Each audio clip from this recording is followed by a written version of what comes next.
Podcast, episode 175. Episode 175. This week we are doing Furiosa, a Mad Max Saga. Guys, we did it. I say that a lot, but cinema is back, except for this week when they didn't release anything new. Cinema is back. Yeah, I'm honestly still kind of stunned that this movie actually came out. It felt like it was never going to for a while there.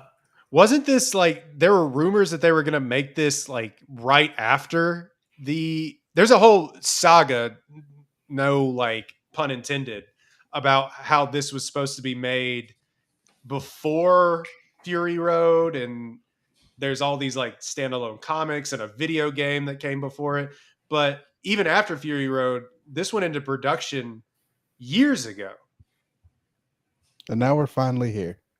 We can finally go see it. We got real cinema. Before we start, do y'all want to hear an anecdote about my real life? Absolutely. Yes. So today, I was in between assignments at work. And so as one does, I clicked on YouTube because that's how we get all of our content now. Subscribe to One Take Podcast on YouTube.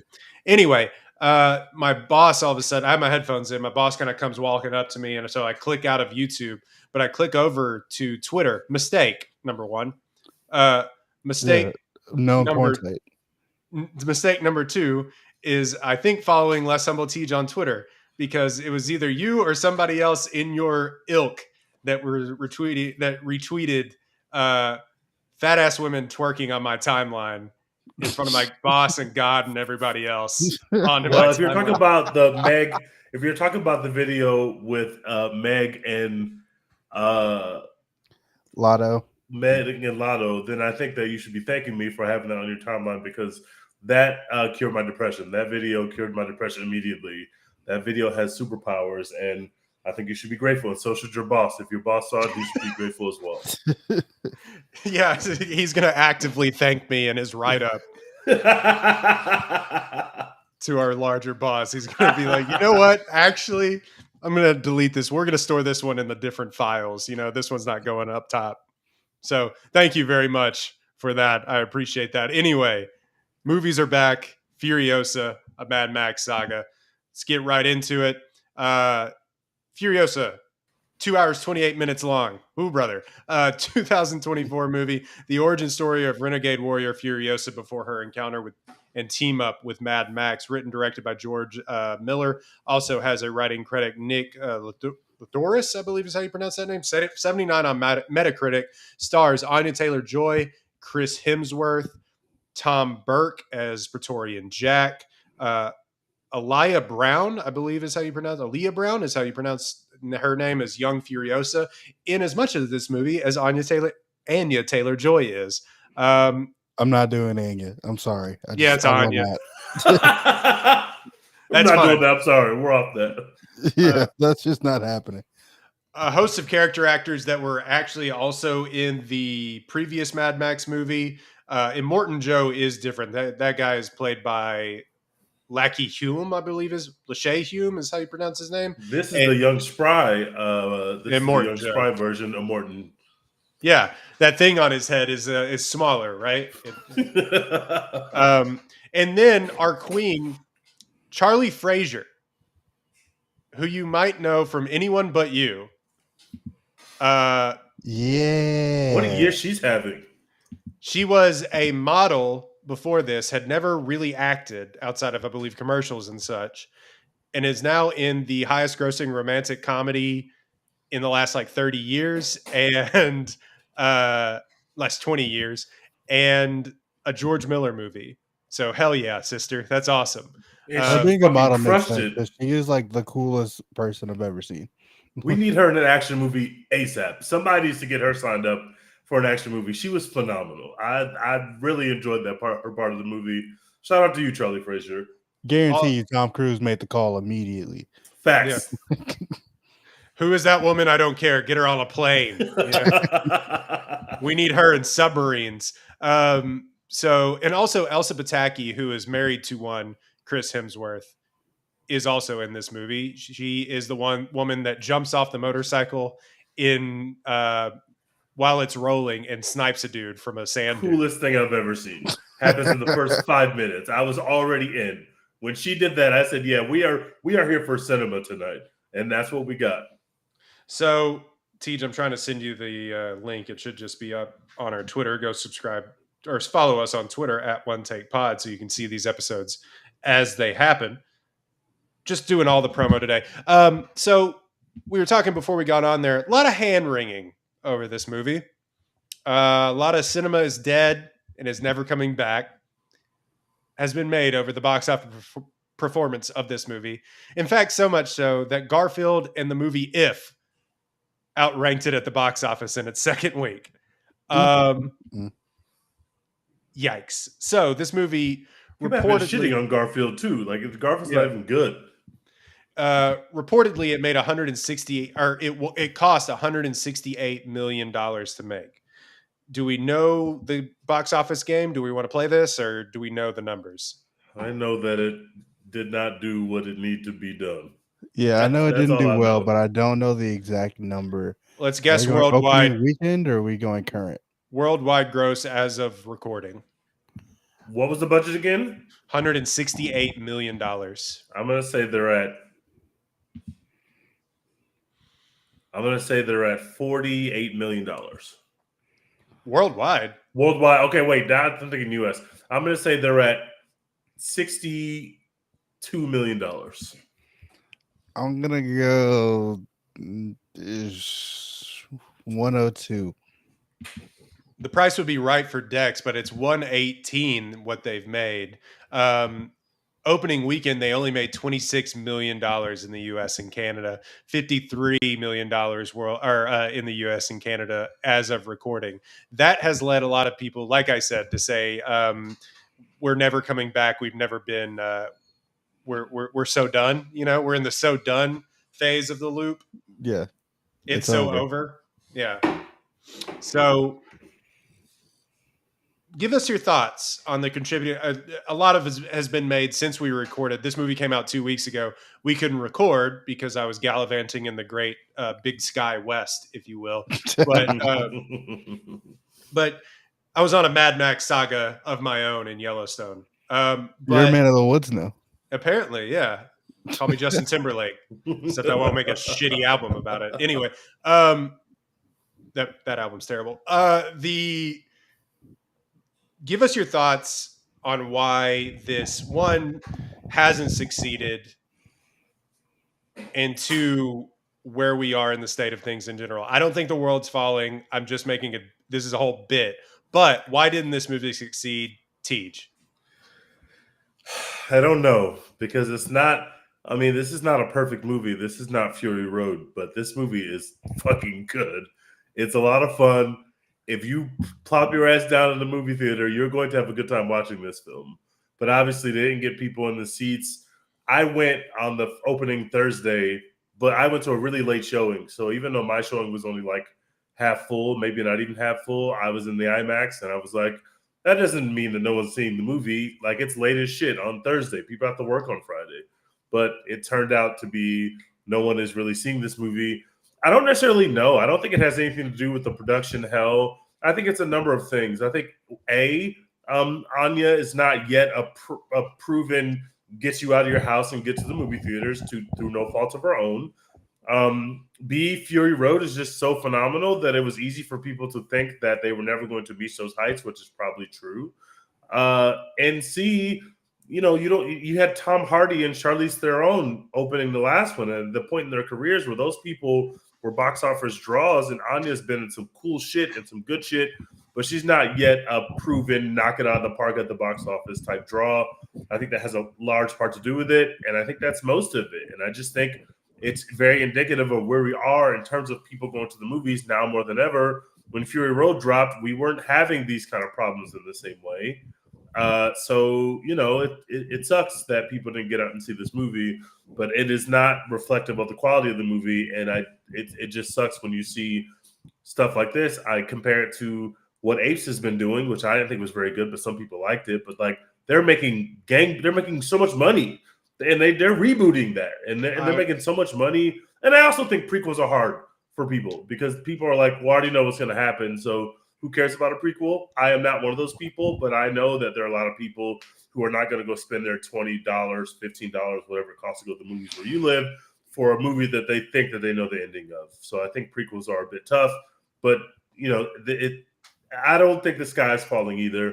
I think we got a lot of big money shit coming at the box office this summer, and I think by the end of the summer we'll be like, yeah, things are fine. Things are not where we want them to be, but things are fine. The sky isn't falling yet. To that end, I think that Twisters. This is my early take. Twisters going to make like $500 million. I can't fucking wait. I agree. I'm with you on that. I don't really believe that's true, but like I wouldn't be shocked if we're sitting here and all of a sudden it's like Glenn Powell next Tom Cruise ? And we're all just like, yeah, hell yeah, it'd be great. I think Twisters, like, it scratches that itch. It's the comeback movie, Yeah. It's the Top Gun Maverick. Like, they took like 30 years off or whatever, Right. and they're coming back with a new sequel.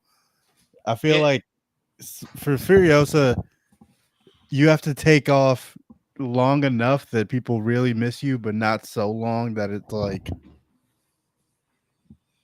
it just feels like you miss the opportunity, and then it like wraps back around. You know what I'm saying? It's like you can take 30 years off, but you can't take off like what 8, 9. Like that feels like there's a balance there. There's a threshold you have to cross over, and then it like loops back around to like now we're excited again. It's back. Well, and you saw it because I believe there was about 30 years between Thunderdome and Mad Max Fury Road. So much so that people were like, hell fucking yeah, I had forgotten. And look, Fury Road, top tier cinema, won 6 Oscars, was unlike anything I think people had seen before, including Mad Max fans. Yeah, very true. That movie is nothing like the old Mad Max movies. I've never seen a single second of the other Mad Max movies, but Fury Road was like can't miss. All the movies are really different than each other, really. Like they're kind of like not really all the same. And George Miller has had control of them for this whole time. Do y'all know how he still has control over these movies? Did y'all know this piece of trivia? No, go ahead. No. So he got kicked off of the movie contract with Jodie Foster, and Jodie Foster went in the press and talked some shit about him. So he sued the studio and Jodie Foster about the shit they were talking about him, and in the settlement, he got to keep the rights to the creative rights to Mad Max. So there's just a random Hollywood happening that was all before Fury Road. So he's been able to keep hold of this particular franchise for 30 years. Usually when we see a franchise go on for 30, 40 years, there are iterations of filmmakers. I mean, we got a Bad Boys movie coming out this week. That's the second one done by a different director. The first 2 Bad Boys are Michael Bay movies. So usually what happens is you make a couple and either the director chooses not to make it again or the studio waits for that director to be gone and then reboots it with somebody else. This has really been George Miller's vision for the entire time. The movies are all very different. And this movie is different than Fury Road, and Fury Road is different than any of the previous movies. And that's one thing I really love about the franchise is that they're all different. Yeah, and I think Chris Hemsworth said as much. It's basically like Australian Star Wars, which says a lot. Like, and George Lucas in the same way, he sold Star Wars. Like that was his thing for billions of dollars. It wasn't like a studio owned the IP of Star Wars. It was George Lucas's thing. So George Miller, this is his thing, regardless if it's distributed by, was it Warner Brothers? I can't remember who distributed this film. I believe so. But, it is interesting to see one person helm this thing. And I should note, sky falling, whatever. Fury Road, $150 million movie, only made quote unquote $380 million at the box office. So we say that it's this well-regarded thing, and I remember people going and talking about it and seeing it, but it wasn't like this $1 billion prize that they had on their hands. It just the momentum of it and the word of mouth carried it about as far as it was going to go anyway, regardless of the faith that people had or the nostalgia that people had for the Mad Max franchise in general 30 years prior. So it's also because of how difficult these movies are to make for the actors and actresses. Like Charlize was done And Hardy was done. There was no way they were going to be able to get them back to come make another movie right after that, because they just were so zapped by the process of it, and they did not enjoy their time on set with Miller, who's a very difficult filmmaker to work with. And they hated each other. Yeah, they hated each other. They did not get along. We saw similar things with Anya. Like in the press, she just looked like she was not having the best time of it. And watching the movie, you could see exactly why she would not enjoy filming this movie. Like it's a lot of just randomly looking at stuff and looking angry. She literally pops into the movie about an hour and 10 minutes in. So it's not even like we start with her movie. There's a lot of things that you see about the movie that would her performance is not easy. And you're playing a character that was just literally portrayed perfectly by Charlize Theron. That's the point of comparison. I think that, it's a difficult role, and it's not the movie isn't really hers. The glory in this movie isn't really hers.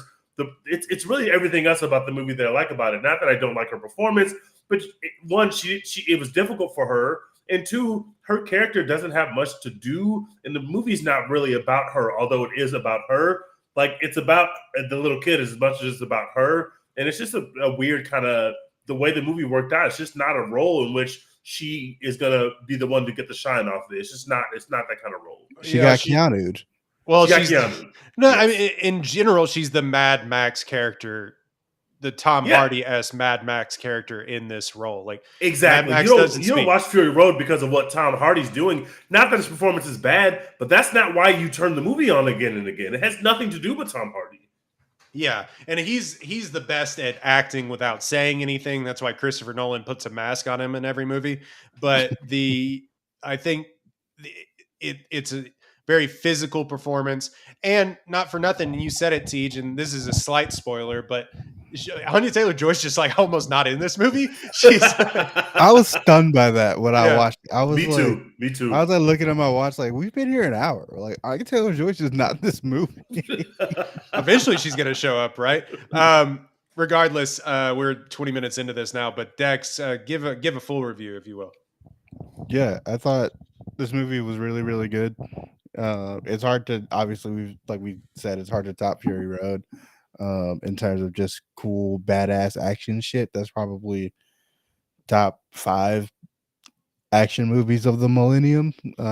So definitely hard to live up to. But I thought, like, my overwhelming thought the entire time this movie was happening to me was just hell yeah, just like they're sniping people in the desert, like jumping off motorcycles and shit.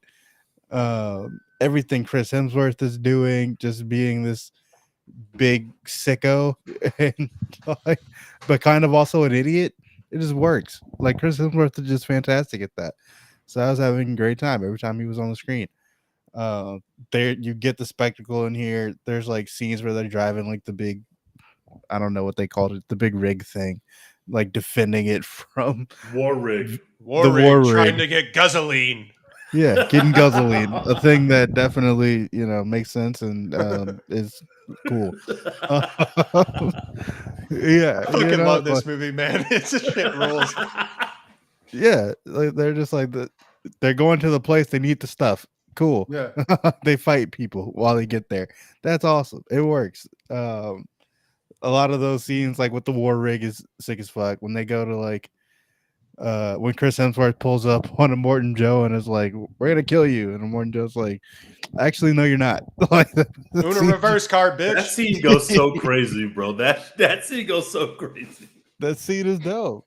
The scenes where like Anya Taylor-Joy is like now like just the GOAT and it's sniping at Chris Hemsworth out of nowhere. Like it's just all of it is so cool.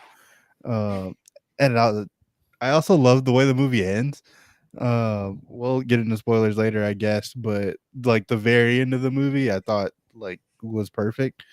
So yeah, I really, really enjoyed this one. Not as great as Mad Max Fury Road because few things are, but I had a great time. I give it an A-. Teach. I had the same exact grade. I had the performances in the first hour of this movie, and I've seen it twice. And I walked away thinking, man, I really enjoyed that. But it's not a perfect movie. It's really weird that Furiosa is her the whole time. Like, from the beginning of the movie, she's already doing cool shit. She's already a badass.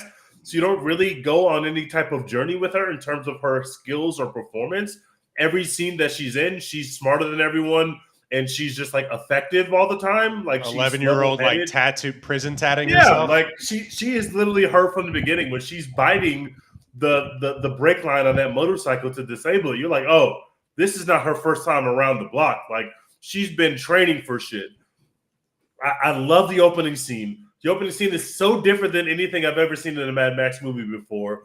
When the two women from the green place are chasing down her abductors, and they are just badasses. When that woman hopped off that bike off one step and was immediately in sniper position and already sniping people, that's like the first 5 minutes. I literally, I was like, yes, this cinema is happening right now. Like, there's no lead up to this. She's already sniping people. She just walked off of a bike onto the sand, sniping people. Charlie Fraser looks so fucking cool.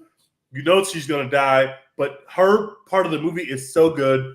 It is weird that we're with Child Furiosa for as long as we are, but Hemsworth, especially in that first hour of the movie, his performance is mind-blowingly good.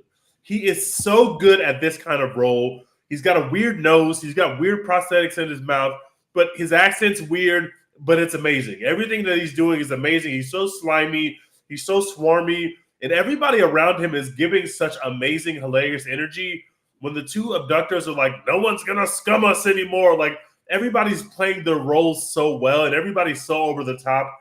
I actually, my favorite part of the movie is the beginning of the movie up until the point where Hemsworth comes to the Citadel to take over the Citadel. He gets the mic. He does this really, really weird speech. He's got guys talking for him. He's cutting a promo on Immortan Joe, and Immortan Joe's like, nigga, if you don't get the fuck out of here with this bullshit, they quit and make short work of them. Like, that's just such a Choose one war boy.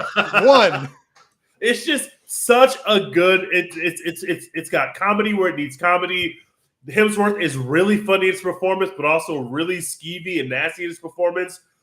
I really like this movie. Then you get Anya. She pops into the movie. The scene where she is like the mechanic under the war rig for that big set piece, which is the first major set piece. It's just fucking awesome. Praetorian Jack, he says like 3 words, and all he really does is the Hong Kong thing on the side, but he's fucking killing it. They're shooting people. There's a lot more gunplay in this movie than there is like in Fury Road. They're shooting the fuck out of people. There are people on motorcycles with like fucking jetpacks on that are like everything's going completely crazy. Anya hasn't really said anything, but she's got this stare. She's looking at Praetorian Jack like she wants to fuck.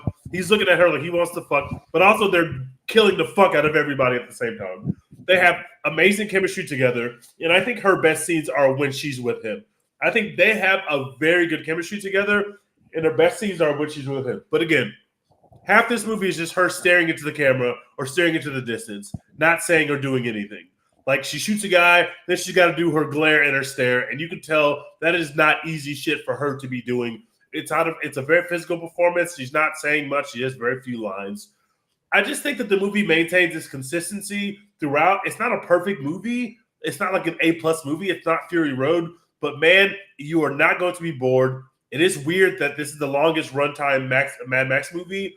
Making a movie that's longer than Fury Road just is weird. But also, This movie spans like 30 years, so I guess that makes some sense. It's sometimes at some points it's up and down, but I think it's very well done. It's very ambitious, and we might not see another major budget Mad Max movie like this ever again. And so I'm glad that we got it. I really enjoyed it. I gave it an A- as well. I watched it twice. I can't wait to watch it again. I really like this movie. I know people didn't see it, but I think once it hits streaming and people turn it on their TVs, they're going to really enjoy it. So I don't think that we're writing the funeral on this. Mistake to watch this on your television screen, man. I agree. Go see it in a movie theater. But if you don't, you're still going to enjoy it. But it looks fucking phenomenal on the TV screen. And again, Hemsworth is him. This is the same guy that makes me defend Thor 4. I understand Thor 4 is not perfect. I understand the part where the Guardians show up in Thor 4 is a complete fucking mess. It stinks. But he is so good. There's something about Hemsworth. Every time he's on screen, I want to see what he's up to. I think he was phenomenal in his role, and it's really his movie. If it's anyone's movie, it's his movie, and I just think he fucking crushes it. Also, Praetorian Jack was almost black. I think that's a different movie. I would like to see this cut, but it's a different movie. I gave it an A-. Yeah, thank you for pointing this out. People will regret not seeing it in theaters. I don't think it, pointing it out in the chat rather, but like, I don't think that regardless of your Dolby Atmos surround sound system and your 75-inch TV, this movie does not do it. It's not going to do it any. It's going to do it a disservice, is what I'm trying to say. Those Because war rigs are not going to pop the same way they do on those movie screens. Movie was Holy shit! Loud Road War is fuck. so amazing. It's loud. It's messy. It's fun. Road War. They can do 10 more of these movies. If we're doing Road War, sign me up. Road War is fucking awesome. I'm in. There was talk that Tom Hardy might come back for a sequel with George Miller. I saw that headline somewhere. Now that may have just been aggregated for something, but we're gonna get. I mean, George Miller's nearly 80. Like we're approaching, we're running out of time, folks. Yeah, we got to go. You know what I mean? But these movies take like a year and a half to film. I think there's something interesting to me about Chris Hemsworth in that he is of all of the Marvel, like sort of big, besides Downey, who was doing it for years and years and has his own persona of himself, of those big Marvel actors that may have been typecast otherwise, he to me is the most, I need a different word than interesting, but most interesting of those people. I think Chris Evans has gone and done some different things, and Knives Out helped him a lot with his brand personally. Our guy in Poor Things, Ruffalo, got nominated for Academy Award. But you know what I'm saying? In the vein of guys that could have been typecast in that role, he is the one that is really willing to kind of make a fool of himself a little bit. Yeah, just get dumb and weird. Yeah. And for a guy that is 6'3", 200 and like The Rock, you know what I mean? The hottest dude on the planet, Australian accent. Yes, he has his solo action franchise, which you should check out. Extraction is dope. I don't care if you think it's stupid. Those movies are awesome. So he has his action franchise, but outside of that, it's like, hey, you want me to be like really stupid in this comedy for 2 minutes? I'll come in and be a really dumb guy for 2 minutes. Do you want me to like put on a fake prosthetic nose and change my accent? Ladies and gentlemen, and it just like, you want me to be Charles Manson? Like, yeah, I'll do that. Yeah, you want me to do that? I'll take. He takes more risk than you would assume somebody of his stature would, and I really appreciate him for that. I think his character obviously stands out. Miller has a lot on his mind about him and his character in general. Like I said, Furiosa, Anya Taylor-Joy becomes the de facto Mad Max stand-in in this, which I think is a really cool gender swapping moment for, we need a Mad Max character. We'll just make Furiosa Mad Max. Yeah. I think it's an interesting way to go about that. I found it interesting. I found it cool for that they really, really focused on her as a child and what this would have done to her as a child and how much she would have had to have come up through. Only to say, I was like, holy shit, when is Anya Taylor-Joy going to be in this movie? I kept saying, I was like, what is happening? And it was so weird because it looks like they CGI'd her eyes onto that young girl. Did y'all notice that? Yeah, I think that's exactly what they did because there's like a shockingly similar. I was like, the casting had to have been out of this world because there's no way that they found anyone that looks like Anya Taylor. She's the most interesting looking person in Hollywood. And they did that, and that child actress was really, really good. I do think it lingers at points trying to explore themes that maybe other Mad Max stuff would have substituted with spectacle or would have cut out in favor of spectacle. Not to say that this is lacking any spectacle, far from it.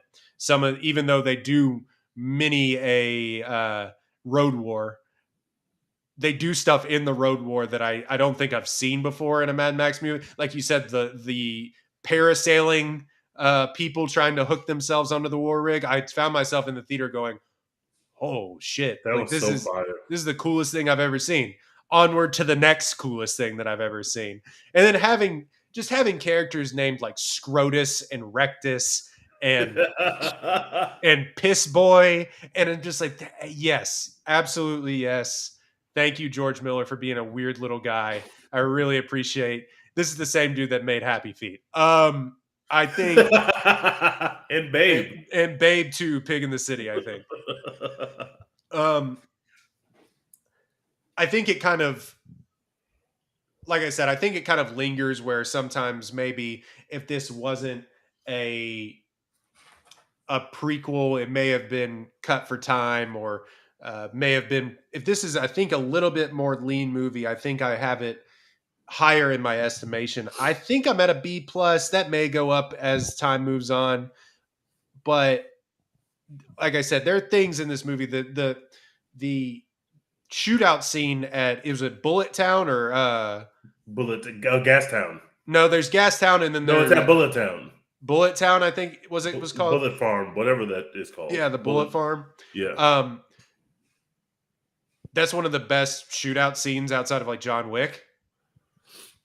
And I just think that scene really, like you said, is sort of unlike Mad Max, where they take a moment to just kind of cut the music, the dun dun dun dun dun, dun, that sort of score thing, and have them just kind of blast each other away for 25 minutes. It's so awesome. long. Yeah. Anya looked great with the sniper rifle too. Yeah. Like it was convincing. I thought she did. Some of her physical stuff to me is so good, but it's muted. It's understated. It's not like a poppy performance where you're going to think back in 10 years and think, man, remember that time that Anya Taylor-Joy played Furiosa? It's not that kind of performance, but I think her performance is perfectly fine. There's nothing wrong with it, but it's Hemsworth's movie. Every time he's on screen, he's just taking it over. Even in the final scene where we have the two of them that's facing off, like it's his scene. Like it's his movie, and it's a weirder dynamic because Immortan Joe is not funny. Like he looks funny, but he's not funny. He's just evil. He's disgusting. He has like 9 wives. They're all having babies and Half-Life babies. Like he's not funny at all. And so to make your villain also the center of like the comic relief is a bold decision. It's not something that you typically see in a Mad Max movie, and it just fucking works. And that just speaks towards not only the star power of Hemsworth, but also like Royden is saying, the guy is flexible. The guy can do a little bit of everything. We shouldn't take him seriously at any point in the movie. When he puts that nasty, stupid nose on, we should just laugh at him. He's comic relief, but he rips his nipples off in this movie. You remember that? That's he just, does. Yeah. Anyway, light spoiler, by the way.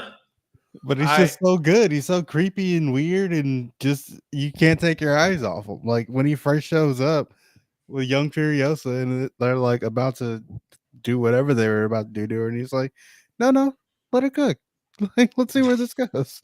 I was just like, "This is a big fucking sicko, and I can't wait to see where this movie goes." And he just never stopped being a big fucking sicko, even though he was also an idiot. And go ahead, Teach. The scene where Immortan Joe so he's negotiating with what's Hemsworth character's name? What's his name?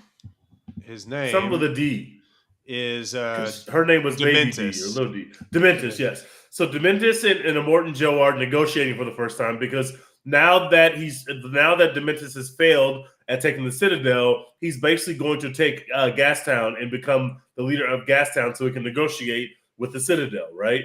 So he comes to the Citadel again, hat in hand this time. Well, he actually has like the old leader of Gastown in a trap where he's going to kill him, and he's telling Immortan Joe, "I'm going to blow up Gastown." And Rictus and Scrotus are going back and forth trying to fight Dementis, and it ends up getting the guy killed. In the middle of all this craziness and funny shit, Immortan Joe immediately just stops and goes, "Who's that?" And Baby Furiosa is like in the back of the crowd. And no one sees her but him because he's a creep and he has a radar for young, breedable women. So he goes, "Who's that?" And he stops everything.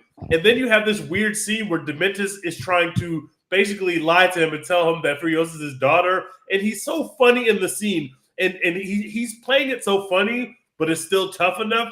But obviously, Immortan Joe is never funny. There's nothing funny about him.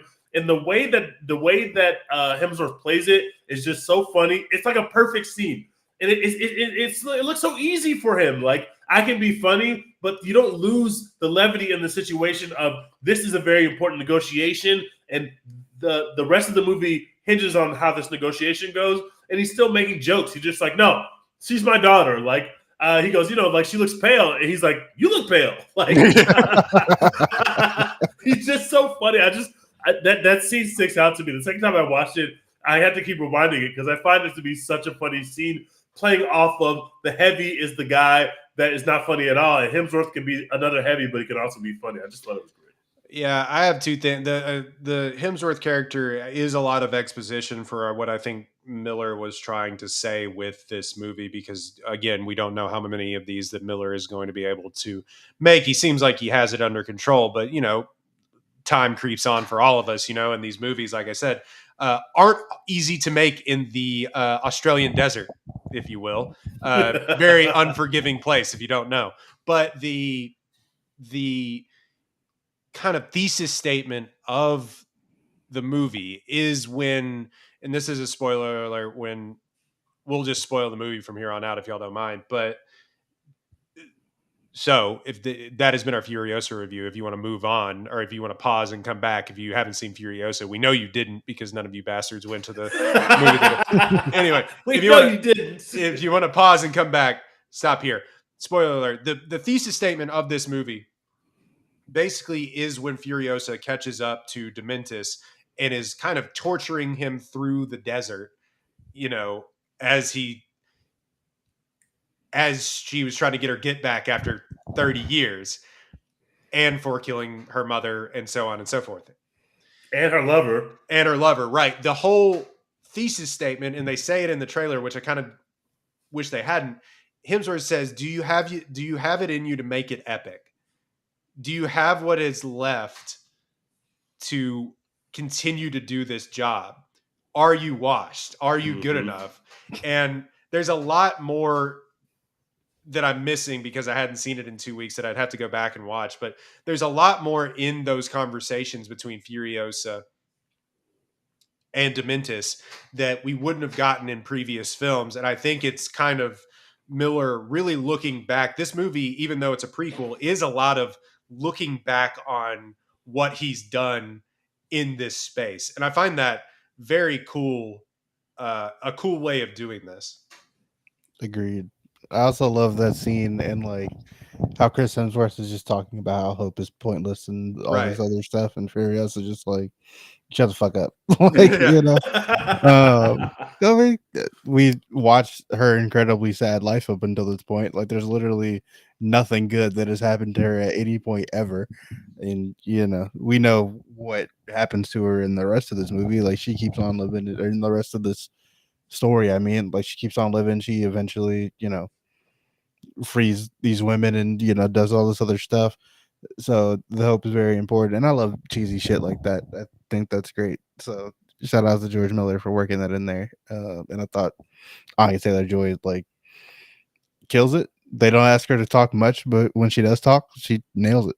So yeah, I will also add the strangest thing also to me about this movie, in that it's a prequel. We know what Furiosa is looking. There's a shot in like Charlize Theron might as well be like a small forward in basketball. Like, she's huge. Like, it's just like, Anya Taylor-Joy, tiny. Small. Yes. Very, very like she might be like 5'3" or something, but like Charlize Theron might be damn near like 6 foot tall. That is not a detractor from this movie, but when I saw her up next to a bunch of people, I was like, does she have like a growth spurt somewhere in here? Does she hit like, she hit like a KD growth spurt somewhere in high school? Yeah, the Anthony Davis. She was a guard her whole life, and then one year she came back a power forward. Yeah. There's just some stuff that you can't do as effectively as you can in a sequel. Like, we know she's gonna lose her arm. So when she loses her arm, it's supposed to be like a big moment. And I like the way that they did it, whereas situationally it was a big moment and it was a shock just because she basically ripped her own arm off that was already broken and mangled to escape captivity. That's a really good way of setting it up. But like, it hits more if we don't know this character is going to lose an arm when she's in this car with Pretoria and Jack, and it's flipped over by the Hemsworth character. It's flipped over and her arm kind of gets trapped between the two cars. That hits so much harder if we just don't know she's going to lose an arm. But we're waiting for her to lose an arm because we've seen Fury Road. We know she has one arm. So, there's just some stuff that's like sequel oriented that like messes with the epic levels of the movie. And I think that's why it's so cool to me that he's exploring these can you make an epic thing, because he's trying to do it again. Like, he's already made Fury Road. Nobody in their fucking right mind expected a Fury Road to exist.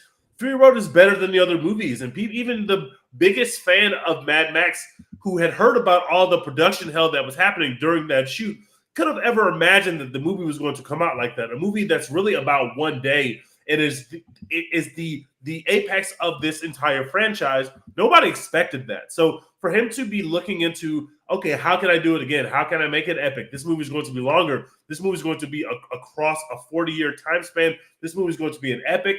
I'm trying to make it bigger than it was before. He's successful in a lot of ways, but you can't do it again. There's no way to ever capture what he was able to do with Fury Road again, even if he had 10 more shots at it. So I like that he's trying to explore it in the actual movie, because it's what you have to be thinking about when you walk to the movie theater. It's impossible not to think about Fury Road, even to the point where they show you Fury Road like pieces in the credits in the movie, which is weird. Don't show us Fury Road, bro. Don't do that. No, I thought that was great. I love that they we ended this movie literally 2 minutes before Fury Road started.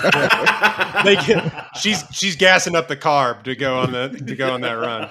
Yeah, they're like, if you want to do a double feature, just run it like this. And also, there's like all night. There's like Charlize Theron cameo in this. She didn't film anything for this movie. They just must have had that left over. Yeah, I think that had to be like leftover reel, because she damn sure she would not have answered the phone call. Like she has plenty of money. She's not answering the phone call.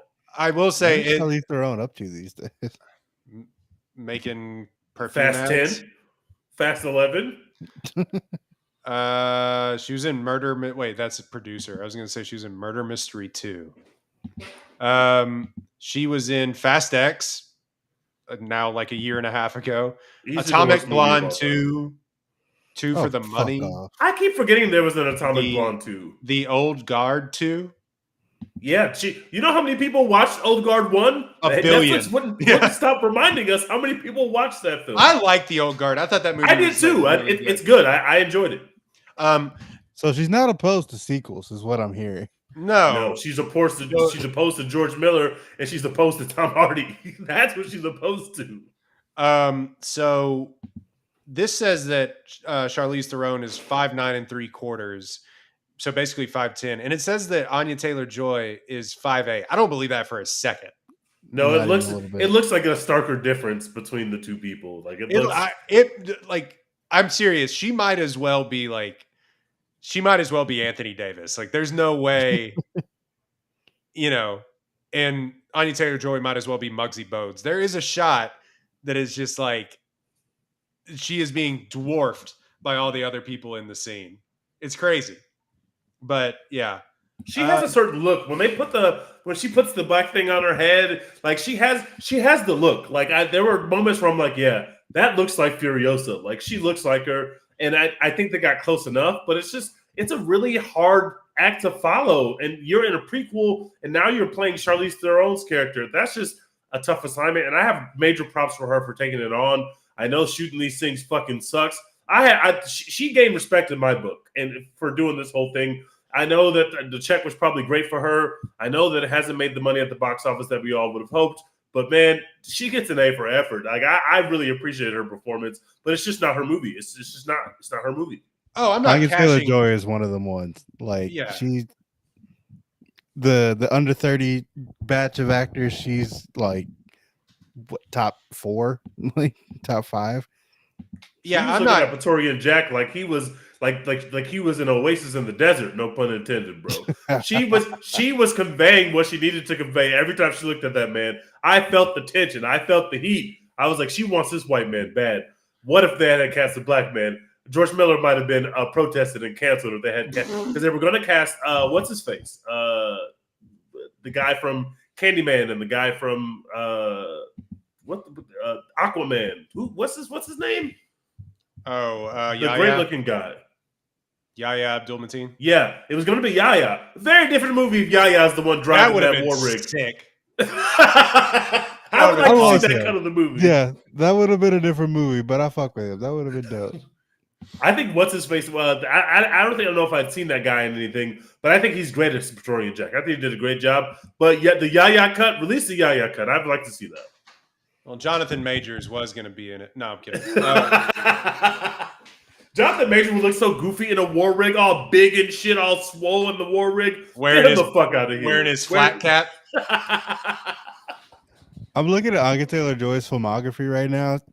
She's just been on a run of movies specifically for me since 2021. Obviously, like we were all locked in the house learning about chess, watching her play Queen's Gambit. She was amazing, and we all knew that she was going to be a star after that. But 2021, Last Night in Soho, a movie made for me. 2022, The Northman, our favorite movie. Yeah, incredible cinema. The Menu. Yep. Sneaky hit, by the way.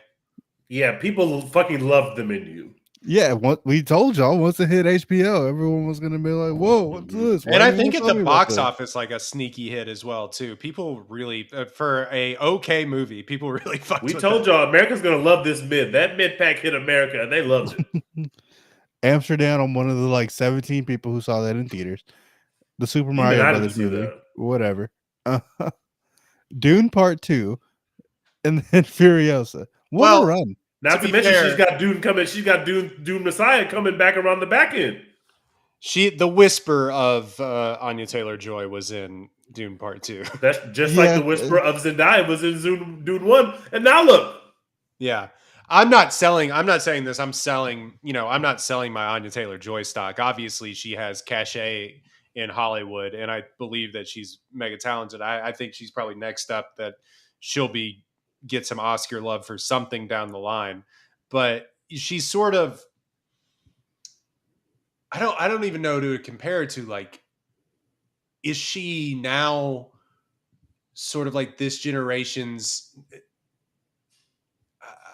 I don't know, like, who was I just thinking of that I blanked on? This is really good. Angelina Jolie, you know what I mean?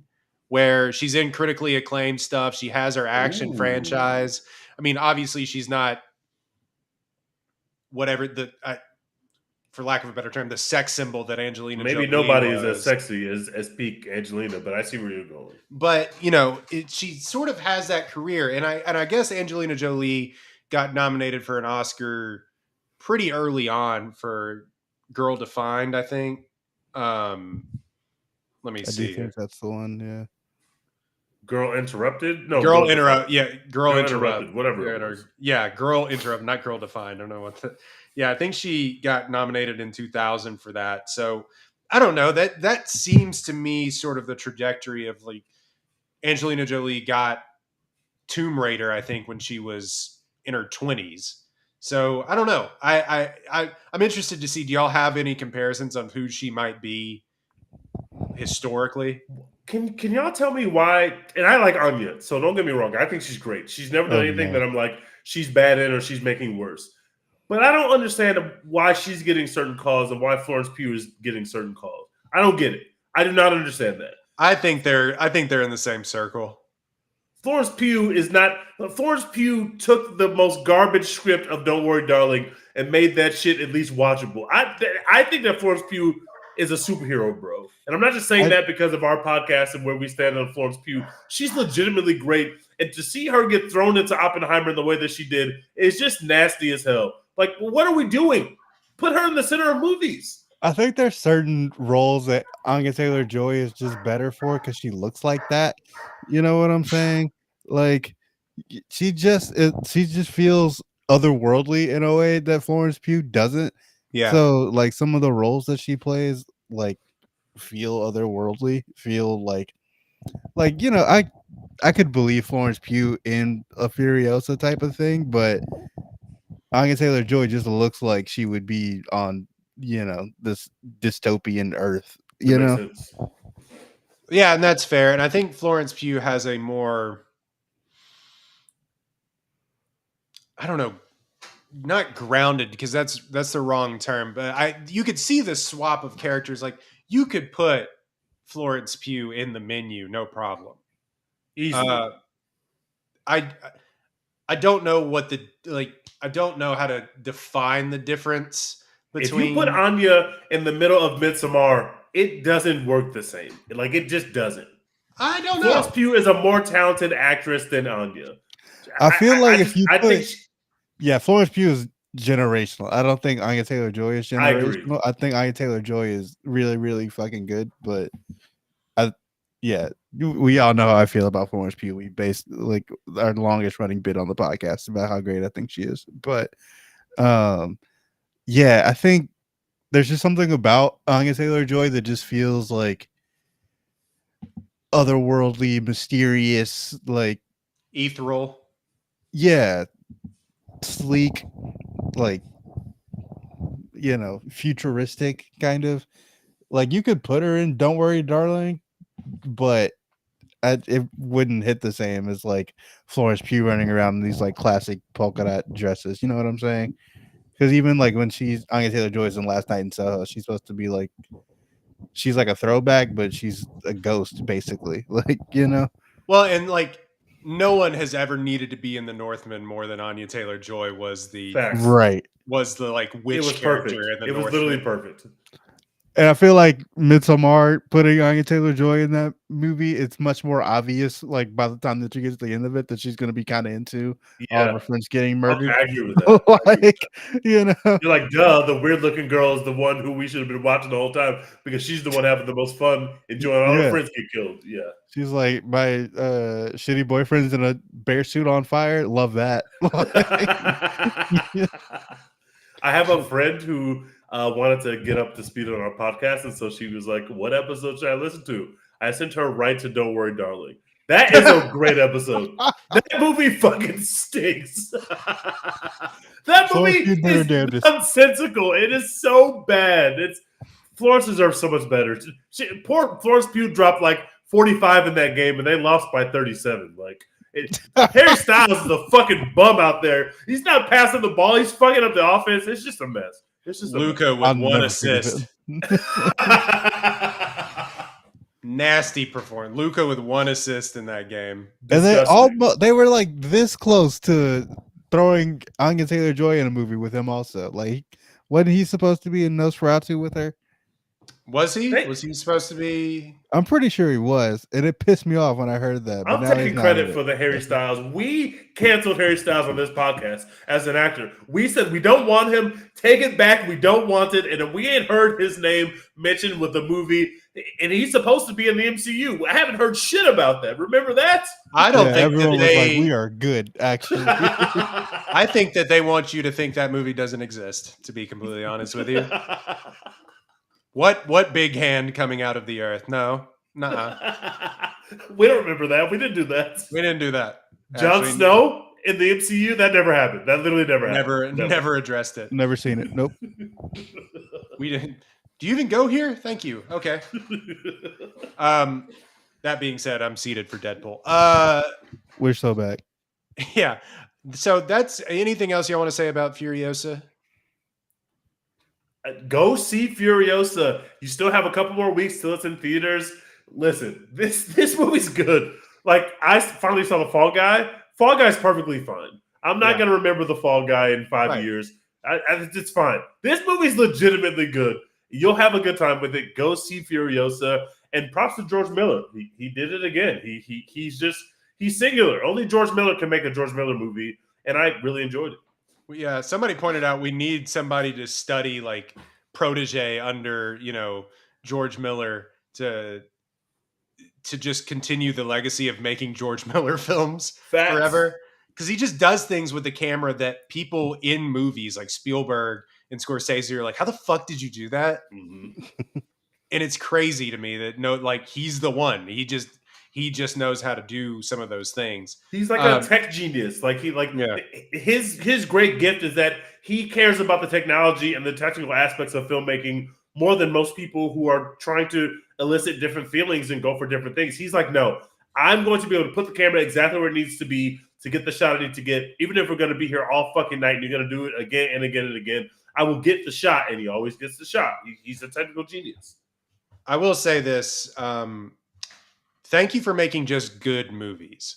I think a lot of hand wringing has been done over everything has to be like the best thing of all time. This is just a good movie. You know what I mean? Like good movie. It's a nice way to spend a Friday night. And we just don't get that enough where it's like, is it going to change your life? To some who may be uninitiated with this universe, maybe. And then it may get you to watch Fury Road, so on and so forth. I doubt that if you're going to watch this, you haven't seen Fury Road. I digress. I'm just saying that we need more, not even middle of the line movies, just like good ass movies. And it doesn't have to be the best thing that you've ever watched every single time to get you to go to the movie. And that's where we need to get back to, I think. Facts. Yeah, we need a solid guy who hits 275. You know what I'm saying? Like, we don't have to, not everybody has to hit 350. That's cool. That's okay. You can hit 275. Be a great player. Make millions of dollars, you know. I think more people just need to. If we had more of those, now it's tough to say when this movie cost as much as a Marvel movie costs to make, and so you expect it to be the best movie of all time because of the budget. I think that somehow gets baked into the narrative of how good a movie should be is how much it costs to make. But I think that gets lost in that. Damn, I just wish that we had something good to watch tonight. Well, there's this, and we just need a few more of those stacked up to get people to choose to go see some of that shit. Unless 3,000 years of longing. We're good on that, actually. Yeah, we don't need that again. You're the only person that's ever seen that movie. I've seen it, and it is a mess. It is a mess. It is a mess. It is. There's a lot of ideas. Let's just say that. I have rarely darkened the door of other non Mad Max George Miller properties. I'll say that. Happy Feet's good. Yeah, that was my first time since Happy Feet 2, and I regret it. Even Happy Feet's a weird movie compared to other kids' movies. Like, George Miller's just weird. Like, he just makes weird movies. That 3,000 Years of Longing is a movie that's 8 flashbacks that all would have been better movies than the one that you're watching. He just had some ideas, that he had to get out. We just need more weird little guys. Can I diss someone on this podcast that needs dissing? Okay, moving on. Fuck you, David Zaslav. I hope that you die. There's a headline this week that the reason that Mickey 17, which is the next Bong Joon-ho movie, got delayed is because he doesn't have final cut over his movie. The guy that fucking made Parasite doesn't have final cut over his next movie after he won Best Picture. This business is fucking dead. I can't believe that. I literally can't believe that. Bong doesn't get final cut. Then who the fuck does get final cut? This is crazy. David Zaslav is so bad at his job that it's like making me question everything that I thought I knew about making it in life and being successful. Doesn't matter. Yeah, like what? Have you ever done anything good ever at any point? Like, how did you get this job? Failure. When you interviewed to be the CEO of Warner Brothers or whatever his title is, what did you tell those people? Like, brother, you think he interviewed? You fucking suck at everything. I gave him the job.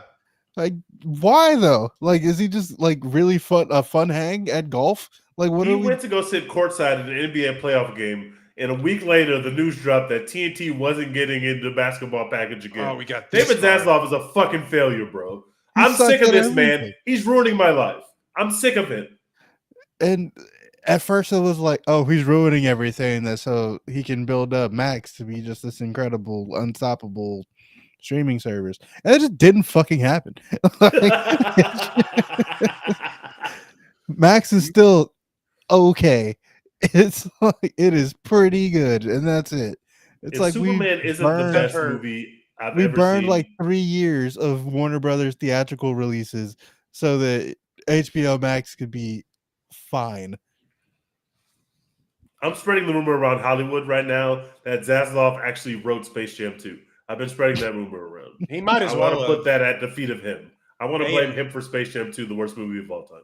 He AI used wrote that movie. ChatGPT to write Space Jam 2. No, so the rumor is that he doesn't have Bong Joon-ho doesn't have final cut. Have you ever heard the story of Bong Joon-ho? I might have told it on this podcast.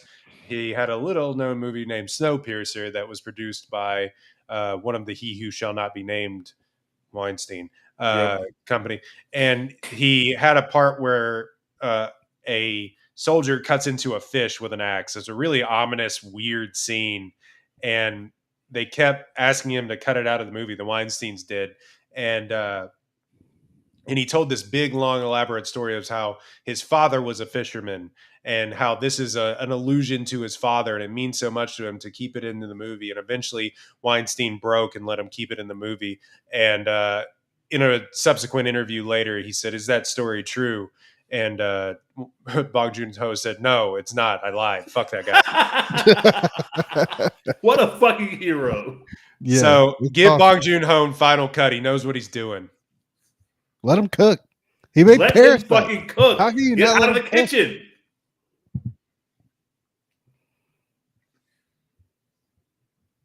Let's see. I might be glitching. So do you want to talk about what we're watching real quick? I'm watching Clipped. We are tapped in. We are tapped all the way into Clipped. It is a mess. It is a soap opera, but it is. It looks so bad. The hold it has on me. Still images of it. I haven't seen a trailer. I haven't seen any clips of it. I've only seen still images of the actors and the real people they're supposed to be playing, and it just looks like the worst shit in the world. Everybody they cast as a basketball player looks crazy. Like it looks crazy. But the people at the middle of it, the woman they cast for V, Ed Harris as Donald Sterling, Lawrence Fishburne as Doc Rivers, that's the real cast. Like that's the actual heart of the story, and they are cooking. But Chris Paul doesn't look like Chris Paul. Like Blake Griffin doesn't look like Blake Griffin. Big Baby Davis looks. They just cast a random dude for 24 Hour Fitness to play Big Baby Davis. Like, he's like they casting him Draymond Green and Steph Curry is some of the nastiest shit you ever see. But it's not perfect.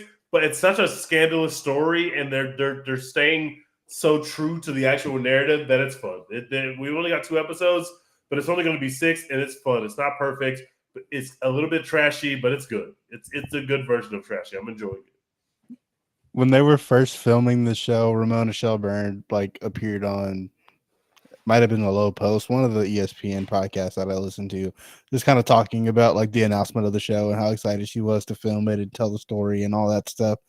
And going from hearing only that to seeing images of the Steph Curry that they cast in this, I'm like, this does not match up in any way whatsoever to what you were trying to sell me on the Low Post podcast. This is a completely different thing. They casted a Steph Curry with childbearing hips, bro. They disrespected Steph Curry in a real way.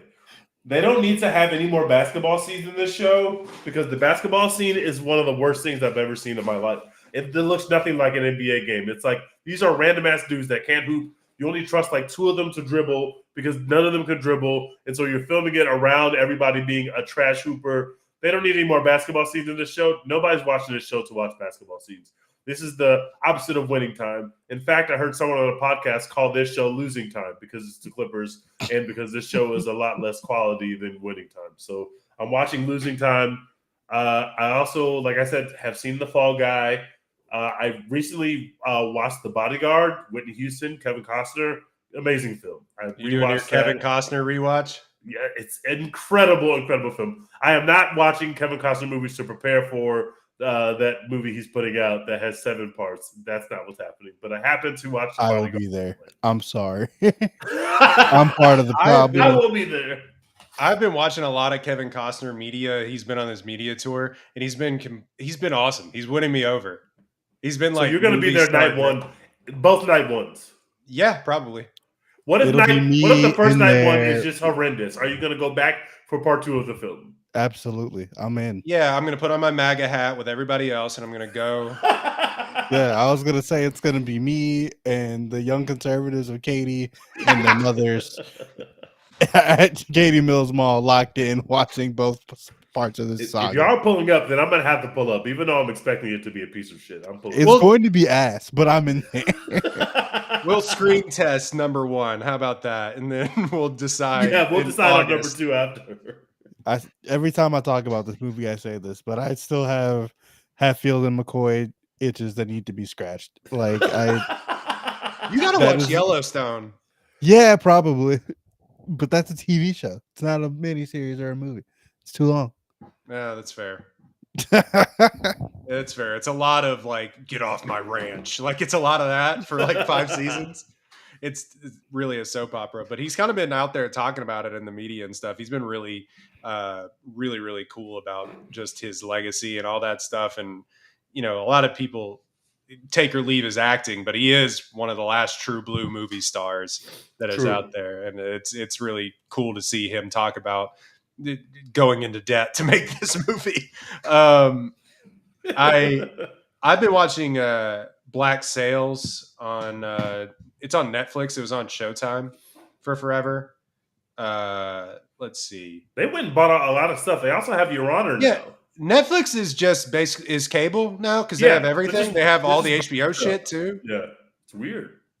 I rewatched on the plane. I watched the Kane Mutiny Court Martial, which is essentially A Few Good Men light, and I think it's on Paramount if you want to watch it, but it has Kiefer Sutherland, and it is just a big long military court trial, and it's really engaging and cool to watch. So Kane Mutiny Court Martial, and I guess I'm on my pirate kick because on the plane I watched Pirates of the Caribbean: The Curse of the Black Pearl, the first one. Shit still rules. I don't know what to tell you. Those movies. Never. Oh, you don't like the first one? The first one's awesome. I think I only watched the first 2 of them, and I just never got into either one of them. I never like got into them. Like I wasn't like, oh my god, the new Pirates of the Caribbean movie is coming out. But I think I ended up seeing every single one of them and enjoying them all. Well, they made like 5, and the last 2 were ass. So I mean, it's just yeah. We watched them like in school. Like that was one of our like substitute teacher DVDs. Those movies made billions. They make a lot of money. Dollars. Billions with a B. I think the second one made $1 billion in general. Which is just insane to think that they were like, yeah, there's a Disney park ride. What if we made this a movie? And it should just work. And they kept trying to do it with Tomorrowland and everything else. Yep. Yeah, they were like, you know, people love Disney rides, and it's like, no, that's not the lesson here. Yeah. The lesson was people loved Johnny Depp back in the day, you know what I mean? But other than that. And apparently some people still do for whatever fucking reason. I also saw last night, I went and saw In a Violent Nature, which is the kind of first person shooter video game like you stay with the slasher the whole time slasher film. And it's not perfect, but there's some good shit in there. I kind of enjoyed it. I watched it last night. Has been a lot of discourse around that movie, asking if it's actually good. It's literally just a lot of him walking through the most beautiful fields you've ever seen. That's basically like 40%, 50% of the movie is just him walking, and you're kind of shot over his shoulder, and he's just walking, and it's just like beautiful gowns, beautiful scenery, and then he'll walk for 7 minutes, and then he'll fucking brutally murder someone, and then he's walking again for another 6 minutes. Like, it's a lot of sitting around waiting, but it's got some pretty cool ideas, and some of the kills are super gnarly, and I enjoyed it, but I would not say that it's good. I would say that I enjoyed it, but I would be careful to say that this is actually a good film. What if Terrence Malick made a horror film? Basically, like some of the exposition is hilariously bad. A lot of the dialogue is like, it sounds like 2 NPCs on Grand Theft Auto when you're walking up to them in the shop and they start having the conversation. A lot of it's like that. And so it felt very video gamey at times, and it kind of took me out of the movie. But there's some shit I liked about it. That is a movie I am confident I will never see in my life, right along with long legs. We might have to teach. We might have to do a long legs pod. I think I might be in Long there. Legs looks fucking like a perfect film. Me and Roy will do Long Legs without you, brother. Long Legs is going to be real fine. cinema. I cannot Y'all wait. can do that while I'm in Australia. Y'all just do You There's going long to the legs Fury Road, pod. bro? Are you Yeah, going are you to I doing will Road be War? on the Fury Road. Yeah. Are you doing a Thunderdome? Yep, I will be down there in the Thunderdome. On the Outback. Me and Nicole Kidman. I need you to go and ask a Australian person. So it's like, so where is the Fury Road? I'm sure they love. I'm sure they love that. Excuse me, where's Bullet Town? I'm looking for Bullet Town. We've run out of gasoline. Can you help? Where is the Wasteland? I'm specifically here to see the Wasteland. Yeah, I'm sure they really, really appreciate like, where is Mad Max? Can you point me in the direction? I need to find him. And they love it when you call them Mad Max to their face. I've heard. Yeah. Either Mad Max or you Ben Simmons looking motherfucker. That's going to be my greeting to every Australian. Looking for Kyrie Irving's house. No, what was I gonna add? Oh, I just haven't been on my horror grind this year, but Long Legs might get me in there. Dex, what are you watching though? Honestly, mostly YouTube videos. I've been just out of the loop entirely on TV, to be honest, but we're about to be right fucking back. The Bear's coming. House of the Dragon is coming. I will be locked in for both of those, as I am every season. But yeah, I've been watching YouTube videos trying to teach myself photography. So that's been my grind. YouTube videos and live sports. Known haver of YouTube Premium, so he's shitting on us poors. Yes, sir. I realized like it would be impossible for me to go back to watch the YouTube with ads just because I watch so many YouTube videos. How much money would you pay to have it? Probably like, I think if they went up to like, I think I pay like $13 now. They could for sure double it and I'd still pay it. Jesus. If it got past 30, that's the point where I'm like $30. If it got past 30, I'm like, I don't know if I can do it. You would pay up to $30 to not have a 30-second ad? Dude, I watch so much YouTube. It's like insane. I do too, but sometimes like an ad blocker will work. Yeah, I just like having it across all of my platforms without having to download ad blocker to like my PS5. Like I'll just pay the money, watch the stuff. All right. So that has been a One Take podcast. You can What find have you been watching, Royden? Oh, did you Black Sails on Netflix? Oh, right. You did say that. I watched Black Sails on Netflix and I've popped on 1,000 other shows, but a couple of movies. I would really recommend check out the K Newton court martial if you like capital A acting and capital W writing. So I would check that out if you really enjoy that. But that has been a One Take podcast. You can find us at One Take Pod on Twitter, One Take Pod on Instagram. You can follow us on YouTube at youtube.com/One Take Podcast Show. A little bit long, but One Take Podcast Show on YouTube to get these episodes as they stream live or as they come out. You can watch this back in full before we drop this and before I take like 8 years to edit these podcasts. So do that. That'd be great. That would help us out. But also like, download, and subscribe to us on Spotify and Apple Podcasts. Thank you very, very much. You can also find all of our stuff at apollohou.com. Astros stink and are bad. Don't talk to me about them ever. Thanks. Yeah, we don't do that. No, but that does drive content. It's about to be CJ Stroud season, and this is a football town again, brother. We're so love you blue. That's coming back in force. I think that should be all. You can follow Teej's second, totally less popular podcast at the Slander U, which I hope he brings us on to talk about college football 25. Just I need to get on there because that is going to actually consume my life more than movies are. We may not have a podcast after College Football 25 comes out. Facts. Big same. And y'all can always come on and talk about it. I cannot fucking wait. I am literally counting down the days. I have never wanted anything more in my entire life.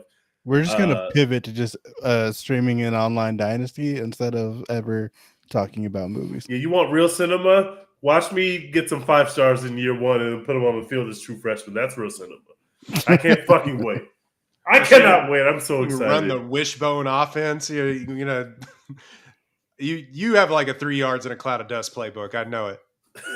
I do like to run the ball, but you have to vary up the offense. Also, Dex mentioned Hot D. Hot D is almost back. I did my Hot D rewatch. It's even better, bro. That there's no reason that the first season of a spinoff show should have been that good. I went back and rewatched all 10 episodes. I had a great fucking time. I cannot wait. It is Team Black around here. Everybody on this podcast, me and all my niggas love Team Black, and we do not fuck with Team Green. Period. Nah, we rocking with Team Green over here. Let's not. We don't have to do this right now, but you know, it's big Team Green hours over here. Y'all might as well be speaking another language. I have no idea what you're talking about. I still can't believe you're not watching that show. That shit is great. It's now a bit. I'm gonna have to finish it before the next season comes out because the one thing that I love, the one thing that I hate doing is being left out of the discourse. So, because that's how I felt with all the Kendrick and Drake shit, where I was like, this is none of my business. So I was like, I was just lost on the internet for like 3 weeks. So, didn't miss anything. Well, Drake went outside. Team Green's going outside. It's not Dex's time. The Astros are bad. It's not Dex's time right now. It's not his time. Literally nothing happened in the Drake versus Kendrick beef. It's not important. We don't have to talk about it. Team Green is on top. We will never go outside. We have the crown. Just so you know, in case you forgot. Go dig your dad kid up, but whatever. Dex, as always, what are we doing? Hashtag support Florence Pugh.